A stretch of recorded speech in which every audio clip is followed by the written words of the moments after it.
प्यारे बच्चों, आज हम वितान भाग 2 पूरक पाठ्य पुस्तक में दी गई कहानी जूझ का अध्ययन करेंगे, जिसके लेखक मराठी के सुप्रसिद्ध श्री आनंद रतन यादव जी हैं। यह एक उपन्यास है जो कि आत्मकथात्मक शैली में लिखा गया है, अर्थात लेखक ने इसमें अपने जीवन के बारे में बताया है कि किन कठिनाइयों का उन्हें बचपन में सामना करना पड़ा है। गांव के परिवेश के बारे में भी आपको इसमें जानकारी दी जाएगी। लेखक आनंद यादव का जन्म 1935 में महाराष्ट्र के कोल्हापुर में हुआ था। इनका पूरा नाम आनंद रतन यादव है। इन्होंने मराठी एवं संस्कृत साहित्य में स्नातकोत्तर की डिग्री प्राप्त की। ये बहुत समय तक पुणे विश्वविद्यालय में मराठी विभाग में कार्यरत रहे। इनकी लगभग 25 पुस्तकें प्रकाशित हो चुकी हैं। इन्होंने उपन्यास, कविता व समलोचनात्मक विधाओं पर लेखन कार्य किया है। इनकी नटरंग पुस्तक बहुत ज़्यादा चर्चित रही। जूझ उपन्यास पर इन्हें सन 1990 में साहित्य अकादमी पुरस्कार से सम्मानित किया गया। बच्चों, साहित्य अकादमी पुरस्कार से सम्मानित इस उपन्यास को मराठी के साहित्यकारों, समीक्षकों और सुधी पाठकों की भरपूर सराहना मिली है। दरअसल आत्मकथात्मक उपन्यास की विधा को सार्थक आयाम देते हुए आनंद यादव ने अपने इस आंचलिक उपन्यास में मानवीय मूल्यों को गहरी कथात्मक संवेदना के साथ नई कलात्मक अभिव्यक्ति प्रदान की है। जूझ एक किशोर के देखे और भोगे हुए गांवई अर्थात ग्रामीण जीवन के खुरदुरे यथार्थ और उसके रंगारंग परिवेश की अत्यंत ही विश्वसनीय जीवंत गाथा है। इस आत्मकथात्मक उपन्यास में विकट जीवन का मर्मस्पर्शी चित्रण तो है ही, इसमें अस्त व्यस्त लेकिन अलमस्त निम्न मध्यम वर्गीय ग्रामीण समाज और लड़ते जूझते किसान मजदूरों के हाहाकारी संघर्ष की भी अनूठी झांकी है। अपने कथानक भाषा और शैली, शिल्प तथा एक मूल्यवान जीवन अनुभव के लिए विख्यात यह उपन्यास हिंदी के पाठकों को भी अभिभूत करेगा। यह पूरा विश्वास है। आप सभी लोगों का मनोरंजन होगा, आपको इनसे जानकारी प्राप्त होगी और सबसे बड़ी शिक्षा इसे ये मिलती है कि अभावों के बावजूद भी अगर आपके अंदर किसी कार्य को करने की लगन है तो रास्ते अपने आप खुलना शुरू हो जाते हैं। हम देखेंगे एक छोटा सा बालक अनंदा, जो एक छोटे से गांव का है, गरीब है, उसे कोई पढ़ाना लिखाना नहीं चाहता। उसके पिता पढ़ाई के खिलाफ हैं, संसाधनों का उसके पास अभाव है। उसके बावजूद भी अपनी इच्छा शक्ति के सहारे वो एक बहुत बड़ा लेखक बनता है। बच्चों, जैसा मैंने आपको अभी बताया था कि यह अंश लेखक के बहुचर्चित आत्मकथात्मक उपन्यास का एक छोटा सा अंश है। यह कैसे किशोर के देखे और भोगे हुए गंवई जीवन के खुरदरे यथार्थ और उसके रंगारंग परिवेश की विश्वसनीय जीवन गाथा है। इस आत्मकथात्मक उपन्यास में जीवन का मर्मस्पर्शी चित्रण और निम्न मध्य वर्गीय परिवार के जीवन में जो संघर्ष आते हैं, किसानों के जीवन में जो संघर्ष आते हैं, उनकी एक अनूठी झांकी प्रस्तुत की गई है। इस अंश में हर स्थिति में पढ़ने की लालसा लिए धीरे धीरे साहित्य, संगीत और अन्य विषयों की ओर बढ़ते हुए किशोर के कदमों की आकुल आहट सुनी जा सकती है। आप देखेंगे कि कैसे एक गरीब परिवार का बच्चा पढ़ने की लालसा लिए हुए है, उसके पास साधनों का अभाव है, उसके पिता उसे पढ़ने नहीं देना चाहते, वह अत्यंत गरीब है, उसके बाद भी वह पढ़ता है, मेहनत करता है और बाद में साहित्य जगत में अपना नाम करता है। तो बच्चों, जो लेखक के पिता थे, उन्होंने उसे पाठशाला जाने से रोक दिया, खेती के कामों में लगा दिया। उसका मन पाठशाला जाने के लिए तड़पता रहता था। वह बच्चा पढ़ना चाहता था, परंतु अपने पिता से इस कदर डरता था कि उनके सामने कुछ भी कहने की हिम्मत नहीं रखता था। उसे हमेशा पिटाई का डर लगा रहता था। उसे विश्वास था कि खेतों से कुछ नहीं मिलने वाला, क्योंकि क्रमशः इससे मिलने वाला लाभ धीरे धीरे करके घट रहा है। पढ़ने के बाद नौकरी लगने पर उसके पास कुछ पैसे आ जाएंगे, जीवन अच्छा हो जाएगा, इसी उम्मीद में वो रहता था। दिवाली के बाद ईख पेरने के लिए कोल्हू चलाया जाता था गांवों में, क्योंकि उसके पिता को सबसे पहले जो गुड़ बनता था उसे बेचना होता था ताकि उसकी अधिक कीमत मिल सके। हालांकि पहले ईख काटने से पहले उसमें रस कम निकलता था, उसके बावजूद भी उसके पिता कोशिश करते थे कि सबसे पहले वही गुड़ बनाए और वही गुड़ को बेच दें ताकि उस गुड़ की अच्छी कीमत को वो प्राप्त कर सके। इस वर्ष भी लेखक के पिता ने जल्दी जल्दी अपना कार्य शुरू कर दिया था। इस प्रकार लेखक को यह विश्वास हो गया कि कभी भी उसकी तरह ही हाड़ मांस का व क्रोध लोभ का मनुष्य होता है। लेखक को लगा कि वह स्वयं भी कविता कर सकता है।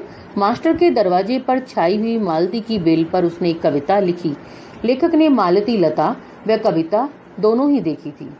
इससे उसे लगा कि वह अपने आसपास, अपने गांव, अपने खेत खलिहान, बाग बगीचे आदि पर कविताएं बना सकता है। भैंस चराते चराते वह फसलों, जंगली फूलों पर तुकबंदी करने लगा। वह उन्हें जोर जोर से गुनगुनाता तथा तुरंत ही मास्टर को दिखाने के लिए जाता। कविता लिखने के लिए वह कागज एवं पेंसिल रखने लगा। उनके न होने पर वह लकड़ी के छोटे छोटे टुकड़े से भैंस की पीठ पर रेखा खींचकर लिखता या पत्थर की शिला पर कंकड़ से लिख लेता था। कंठस्थ हो जाने पर उसे पोंछ देता था। वे अपनी कविता मास्टर को दिखाता था। कभी कभी वह रात को ही मास्टर के घर जाकर कविता दिखाता था। वे उसे कविता के शास्त्र के बारे में समझाते, वे उसे छंद के बारे में बताते, अलंकार के बारे में बताते, शुद्ध लेखन किस तरह से किया जाए, लय का ज्ञान आदि की जानकारी वो उसे कराते रहते थे। वे उसे बहुत सी पुस्तकें व कविता संग्रह भी देते रहते थे। उन्होंने उसे कविता करने के अनेक ढर्रे सिखाए, अनेकों तरीके सिखाए। इस प्रकार लेखक को मास्टर की निकटता मिलती रही और उसकी मराठी भाषा में सुधार आने लगा। शब्दों का महत्व, शब्दों का जाल उसकी समझ में अच्छी तरह से आने लगा। अतः ईख पेरने का काम सबसे पहले संपन्न हो गया। एक दिन लेखक धूप में कंडे थाप रही अपनी माँ के पास बाल्टी में ले जाकर उसे पानी भर भर कर देख रहा था। लेखक को अच्छा मौका दिखा। उसने अपनी माँ से अपनी पढ़ाई की बात शुरू की। माँ ने भी अपनी लाचारी प्रकट करते हुए कहा कि तेरी पढ़ाई लिखाई की बात करने पर वह बरहता सुअर की तरह गुर्राता है। लेखक ने सुझाव दिया कि वह दत्ताजी राव सरकार से उसकी पढ़ाई के बारे में बात करे। दत्ताजी राव जो थे बच्चों, वो उस गांव के प्रतिष्ठित व्यक्ति थे। उनकी बात को कोई भी नहीं गिराता था। पढ़ाई लिखाई की जो जरूरत होती है उसको वो समझते थे और हमेशा अपने गांव के लोगों की सहायता करने के लिए तैयार रहते थे। उनकी इन्हीं सभी विशेषताओं को देखते हुए माँ उनसे बात करने के लिए तैयार हो गई। वह अपने बच्चे की तड़पन को, उसकी परेशानी को, उसके दुख को बहुत अच्छी तरह से समझती थी। अतः रात को लेखक की पढ़ाई के संबंध में बात करने के लिए दत्ताजी राव देसाई के पास गई और उनसे अपने घर की सारी बात बताई। उसने यह भी बताया कि दादा सारे दिन बाजार में रखमाबाई के पास गुजार देता है, अर्थात वह या तो मटर गश्ती करता है, इधर उधर घूमता है या फिर कोठे पर चला जाता है। वह खेती का काम नहीं करता। उसने बच्चे की पढ़ाई केवल इसलिए बंद करा दी है ताकि वह सारे दिन गांव में आजादी के साथ घूमता रहे और अपनी मौज मस्ती करता रहे। यह बात सुनकर देसाई जी चिढ़ गए। चलते चलते लेखक ने यह भी कह दिया कि यदि वह अब भी कक्षा में पढ़ने लगे तो 2 महीने में 5वीं पास कर लेगा और इस तरह उसका साल खराब होने से बच जाएगा। पहले ही उसका 1 साल खराब हो चुका था। राव ने लेखक से कहा कि घर आने पर अपने दादा को मेरे पास भेज देना और थोड़ी देर बाद तुम भी आ जाना। माँ बेटा ने राव को सचेत किया कि हमारी आने की बात या हमने आपसे किसी भी तरह की कोई बात की है उसको पता ना चले। राव ने उन्हें निर्भय होकर जाने को कहा। रात को दादा घर पर मालिक दिखाई नहीं दिया। खेत से आ जाने पर इधर भेजना, ऐसी बात कही गई। अर्थात जब दादा घर पर आए तो उसको बताया गया कि दत्ताजी राव के यहाँ से कोई आदमी आया था और उन्होंने आपको बुलवा भेजा है। उन्होंने कहा है जैसे ही घर पर आ जाए उसे इधर भेज देना। दादा ने जैसे ही सुना कि दत्ताजी राव के यहाँ से बुलावा आया है तो वह बहुत ज्यादा खुश हुआ। उसके लिए सम्मान की बात थी और सम्मान की बात समझकर वह बिना कुछ खाए तुरंत ही चला गया। आधा घंटे बाद लेखक उसे खाने के लिए बुलाने के लिए चला गया।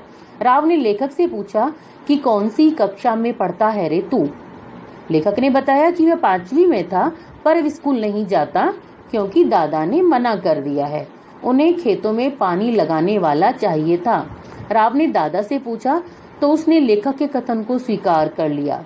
देसाई ने दादा को खूब फटकार लगाई और कहा कि तुम्हारा ध्यान खेती में नहीं है। बीवी बच्चों को खेत में जोतकर खुद खुले सांड की तरह घूमता रहता है और अपनी मस्ती के लिए लड़के का जीवन बलि चढ़ा रहा है। उसने लेखक को कहा कि तू सवेरे पाठशाला जा तथा मन लगाकर पढ़। यदि यह मना करे तो मेरे पास आ जाना, मैं तुझे पढ़ाऊंगा।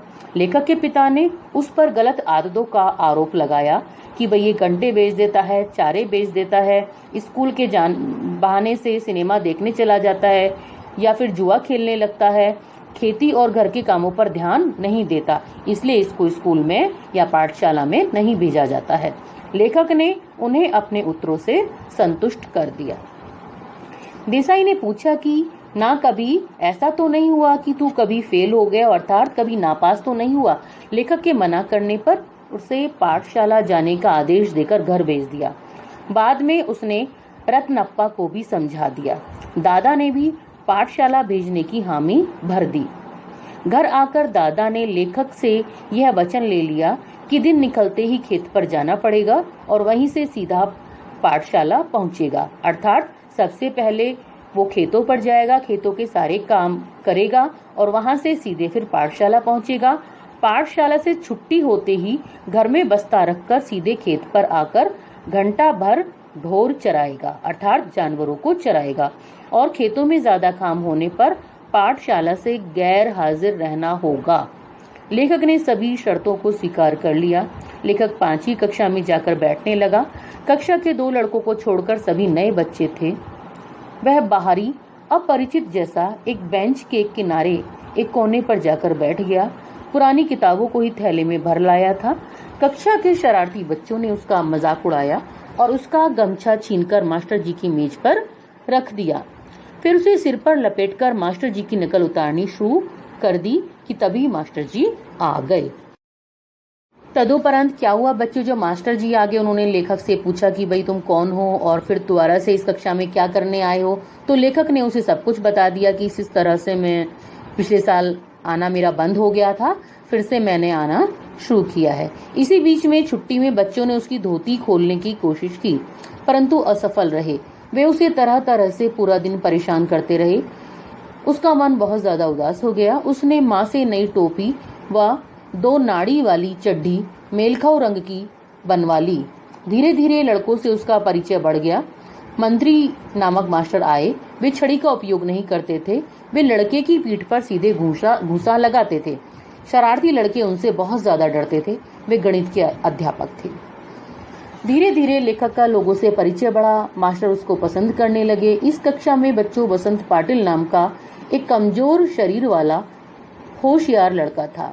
वह शांत स्वभाव का था तथा हमेशा पढ़ने में लगा रहता था। मास्टर ने उसे कक्षा का मॉनिटर बना दिया था।